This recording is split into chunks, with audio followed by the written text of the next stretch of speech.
The police officer stood between us, one hand resting on his belt.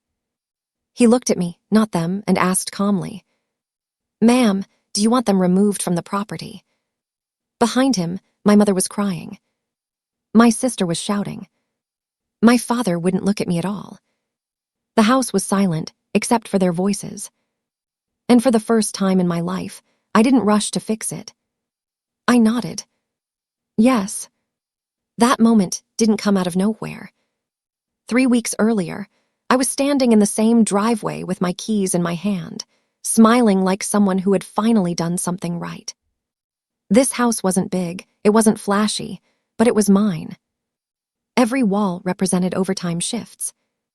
Every window meant a year I didn't travel, didn't splurge, didn't ask for help. It was the first thing I'd ever owned that no one else could claim credit for. Or so I thought. The first red flag came as a joke. My mom laughed when she walked through the front door, looking around like she was inspecting a hotel room. "Well," she said, "this is nicer than I expected." My sister Chloe didn't say congratulations. She asked where the guest room was. That should have been my warning. A week later, the moving truck showed up. Not a conversation. Not a request. A truck. It parked in front of my house like it had always belonged there. Chloe jumped out first, already on the phone, already annoyed. "You can open the door," she said, waving at me. "The guys are on a schedule." I didn't move. "What guys?" I asked. She sighed. "The movers, Mom told you, right?" She hadn't. My parents climbed out next, acting casual, too casual.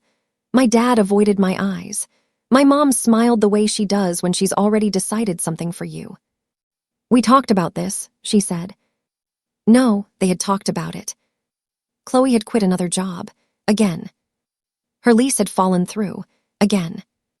And somehow, the solution had landed on my driveway. "Just temporary," my mom added quickly, "until she gets back on her feet."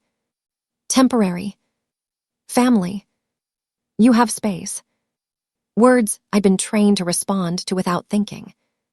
But something felt different this time. They weren't asking. They were already unloading boxes.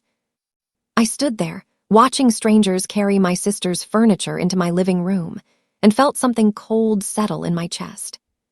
This wasn't help. This was occupation. That night, they took over the kitchen like it had always been theirs. My mom rearranged cabinets without asking. Chloe complained about the Wi-Fi speed. My dad watched TV in my living room, remote in hand. No one thanked me. No one checked if this was okay. Later, I overheard my mom on the phone. "Yes, she's fine with it," she said. "She doesn't really need all this space anyway." That sentence changed everything. Because in that moment, I realized the house wasn't the issue. Access was. They didn't see a boundary. They saw availability. And the moment I finally understood that, the moment I stopped seeing myself as generous and started seeing myself as useful, I knew this wasn't going to end quietly. I just didn't know yet how far they were willing to go, or how much I was about to lose. Before I got my life back, by the third morning, I realized something was wrong. Not dramatic wrong.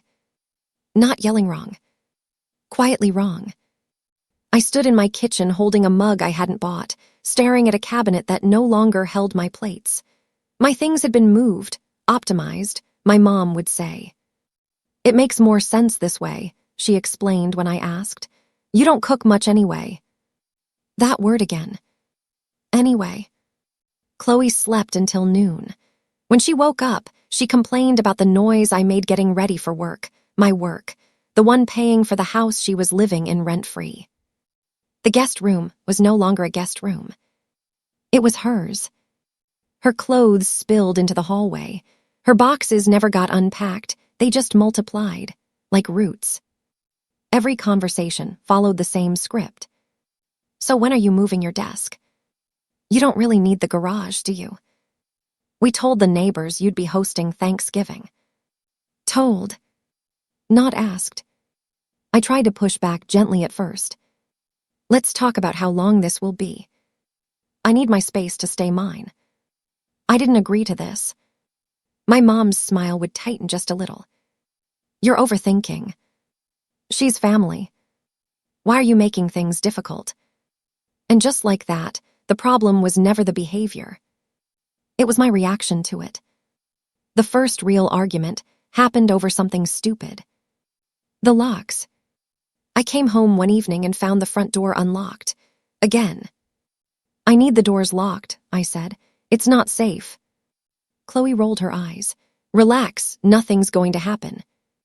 My dad looked up from the couch. We've always done it this way. That's when it hit me. They weren't adjusting to my house. They were reverting it. Back to the rules I grew up with. Back to the version of me who didn't get a vote. That night, I lay awake listening to footsteps I couldn't control in a house I owned. The next morning, my mom handed me a grocery list. We'll need these by tonight, she said. Guests are coming. What guests? She blinked, genuinely surprised. The neighbors, we told them you love to have people over. Something inside me cracked, not loudly, cleanly. No, I said. She laughed. Don't be silly. I said no. The room went still. Chloe scoffed. Wow, power trip much. That was the moment they stopped pretending this was about help. The guilt came next. My dad pulled me aside later. Your sister's having a hard time. You're all she has. My mom followed with tears. I didn't raise you to be this cold. Cold. Because I wanted to be asked. Because I wanted boundaries. Because I wanted my own home to feel like mine. That night, I checked my bank account. My mortgage statement. The deed. My name. Only my name. And yet, I felt like a guest. So I did something small. I bought new locks. I didn't install them yet. I just set the box on my bed and stared at it. Because I knew the moment I changed those locks, this would stop being uncomfortable and start being a war. I didn't sleep much that night. The next day, while they were out, I stood in the hallway and looked at the house, really looked. The scuffed walls, the moved furniture, the absence of quiet. And for the first time, I asked myself a question I'd avoided my whole life. What would happen if I stopped being useful? I picked up my phone and searched for a locksmith. And somewhere deep down, I knew. They weren't going to leave willingly. And when I finally forced the issue, they wouldn't just be angry. They'd be desperate. I waited until the house was empty. That part matters because I wasn't trying to ambush anyone. I wasn't trying to win an argument. I just wanted one thing. My home back. The locksmith arrived just after noon. He was polite, efficient, and didn't ask questions. I stood on the porch watching him work, the sound of metal clicking into place louder than I expected. Each turn of the screwdriver felt like a decision I could never undo. When he finished, he handed me the new keys. That should do it, he said. I nodded, thanked him, and locked the door behind him. For the first time since the moving truck arrived, the house was quiet. Not tense quiet. Not waiting for something to happen quiet. Mine quiet. It didn't last long. My phone started ringing less than an hour later. Mom. Dad. Chloe. I didn't answer. The texts came fast. Why isn't the key working? Are you home? This isn't funny. Then Chloe's message. You better not be doing what I think you're doing. I sat at the kitchen table, hands wrapped around a mug, and typed a single response. You can come get your things tomorrow, with me present. The typing bubble appeared immediately. You can't do this. We're family. You're overreacting. Then my mom called. I answered this time. What did you do? She demanded, skipping hello. I secured my house, I said. There was a sharp inhale on the other end of the line. How could you embarrass us like this? There it was again. Not why are you hurt? Not can we talk? Embarrassment. I asked you to leave, I said. You didn't. This is the next step. My dad took the phone. His voice was low, controlled. You're making a huge mistake. I felt my pulse quicken, but I didn't back down. No, I said. I'm correcting one. They hung up on me. An hour later, they were back. I heard the car doors slam, footsteps on the porch, keys rattling. Then, nothing. A pause. Then banging. Open this door, Chloe yelled. I stayed seated. My mom's voice followed, high and strained. You don't do this to your parents. I stood, walked to the door and spoke through it. I'm not discussing this like this, I said. I told you when you could come get your things. You're being heartless, my mom said, after everything we've done for you. My dad knocked harder. You're acting unstable. That word made my stomach drop. Unstable. I didn't open the door. That's when Chloe said something I'll never forget. We can tell them you're not okay, she snapped. People will believe us. The threat landed heavy and clear. This wasn't about a house anymore. This was about control. I stepped back from the door, heart pounding, and did the thing I never thought I'd do to my own family. I called the police. When the officer arrived, everything flipped. My mom cried instantly. Chloe raised her voice. My dad folded his arms and said nothing. They told their version first. She's confused. She's under a lot of stress. We're just trying to help her. The officer turned to me. Is this your property? He asked. I handed him the deed. Is anyone else on the title? No. He nodded and turned back to them. She has the right to ask you to leave. My mom's face changed, not anger, not sadness. Shock. That was the moment she realized something she never had before. She couldn't talk her way out of this. When the officer asked me the question, do you want them removed from the property? Time slowed. I saw every holiday I'd swallowed my feelings. Every time I'd been told to be the bigger person. Every moment my needs came last. I said yes. They left in silence, carrying boxes they'd never unpacked. No hugs. No apologies. Just doors closing. That night, I sat on the floor in the living room, surrounded by quiet that felt almost unreal. I didn't feel victorious. I felt shaken. And sad. And free. But I didn't yet understand the truth. They weren't done. They hadn't lost access politely. They'd lost it publicly. And people who lose power like that don't retreat. They retaliate. The silence didn't last.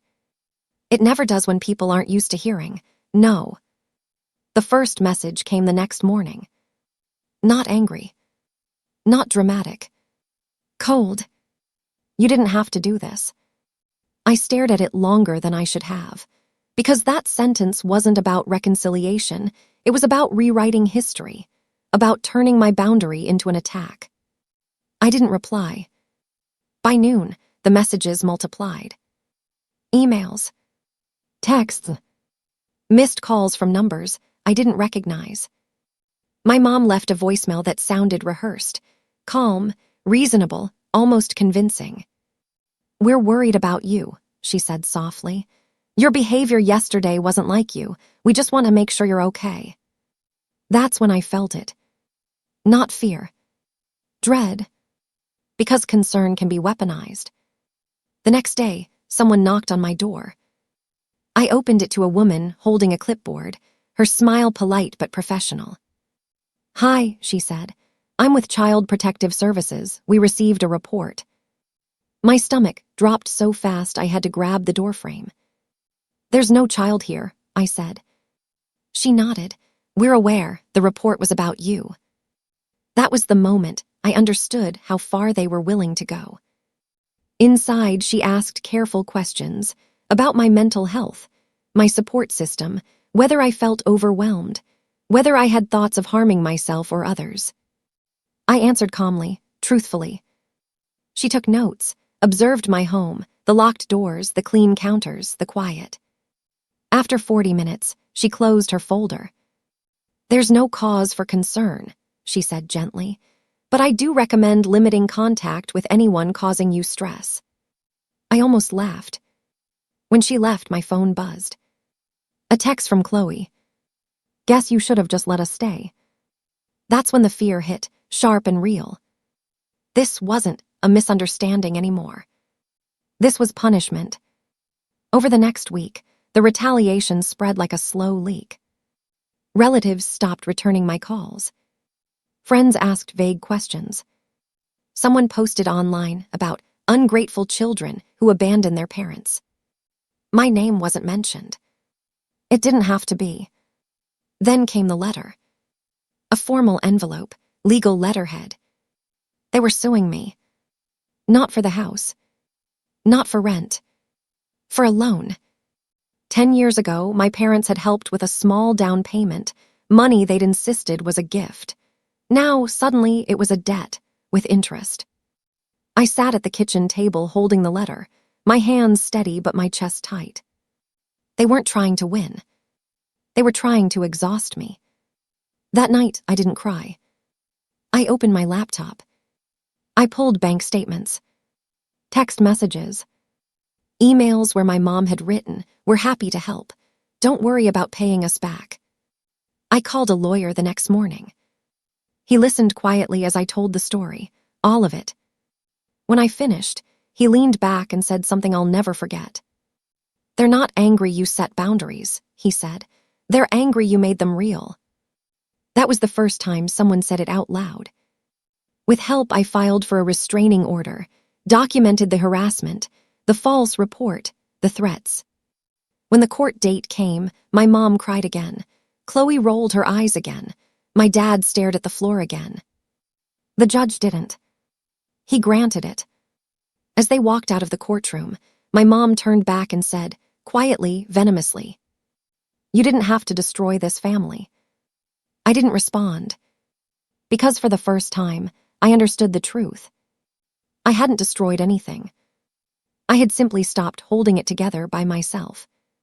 And without me, it collapsed. But what I didn't know yet was this.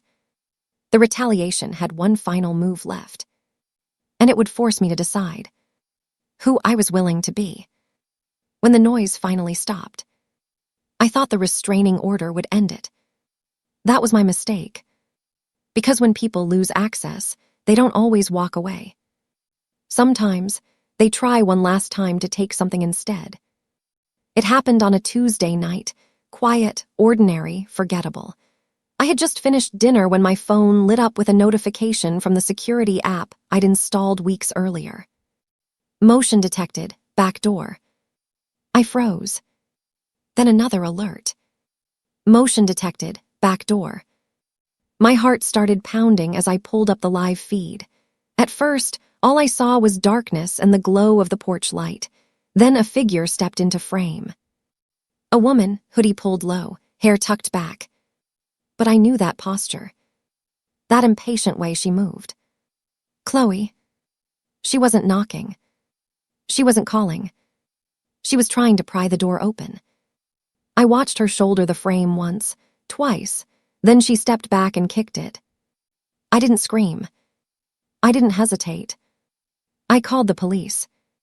"This is iron," I said, my voice steady despite the adrenaline surging through me. "Someone is attempting to break into my home. I have a restraining order on file. I believe it's my sister." The dispatcher told me officers were already nearby. Outside, Chloe tried the side gate, then the window, frantic now, desperate. And then headlights. She bolted, but not fast enough. 2 patrol cars pulled onto the street just as she reached her car. An officer stepped out and shouted for her to stop. She didn't. She tried to drive off. She didn't get far. From my living room window, I watched as she was pulled from the car, hands cuffed behind her back, screaming, sobbing, calling my name like I was the one doing this to her. "You ruined my life," she yelled. "You did this." I didn't go outside. I didn't need to. The next morning, My lawyer called. They violated the restraining order, he said. And we have footage. This changes everything. Charges were filed. The lawsuit was withdrawn, quietly, immediately. My parents stopped calling, completely. No more texts. No more messages from relatives. No more pressure. The silence this time was different. Permanent. Weeks later, a letter arrived from my parents' attorney. 1 page, carefully worded. They were seeking peace. They wanted to move on. They requested no further contact. I laughed. Because peace was what they called it. When they were finally out of moves. Months passed. Life became calm in a way I hadn't realized was possible. I slept through the night. I stopped flinching when my phone rang. I started making plans without checking whether someone else would need something from me. One evening, I stood on my porch watching the sun drop into the ocean. The sky streaked pink and gold. The house was quiet. Not lonely. Quiet. And that's when it hit me. The final move hadn't been calling the police, or filing paperwork, or standing my ground. The final move was choosing myself, and refusing to feel guilty about it. They thought taking the house would break me. They thought pressure would bend me.